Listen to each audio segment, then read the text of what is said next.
Hey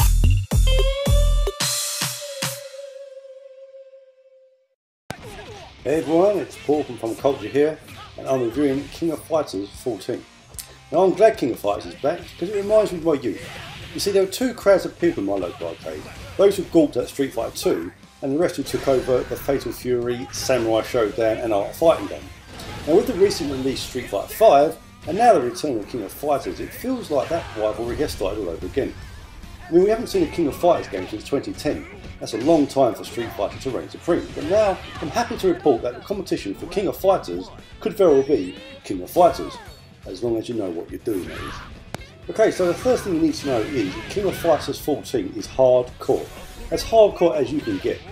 The tutorial is as basic as it comes, it doesn't really help you out that much.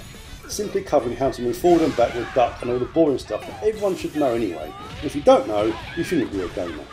Absolute beginners like me need to be aware that this is a formidable game and you really need to spend some time practicing before attempting to tackle the game proper. Seriously though, for example, there are 3 types of jumps. I mean, who needs 3 types of jumps? You know, you go up and you go down and that's about it. And the training element does help a little bit, but it's still a daunting prospect of the game. However, for those of you that have been brought up on the King of Fighters style of gameplay, you will feel right at home and slide right back into the action. And everything will feel just right, like the new Super Duper Max Hyper Megaton Special Guard Combo Counter EX Chaos moves. Even if you can't pull one of those finger mangling specials off, you can just about get away with using staple beat 'em up moves, you know, quarter circle forward, etc, etc. You can even rush an opponent and smash light punch to pull off an auto combo. That's really missing the point and not really getting the best out of the game, but ideal for newbies to the series.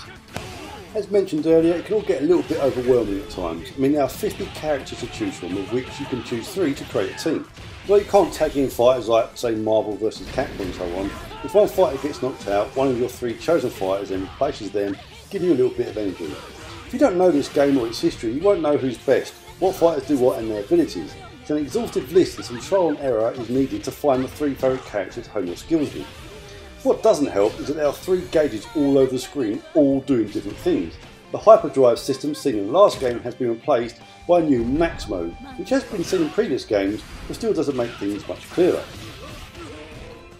Okay, so each character has 4 specials. They have special moves, super special moves, max super special moves, which can only be used in max mode obviously, and climax super special moves, which are the game's most powerful moves, and require a total of 3 gauges to be filled, 2 with max mode active of course.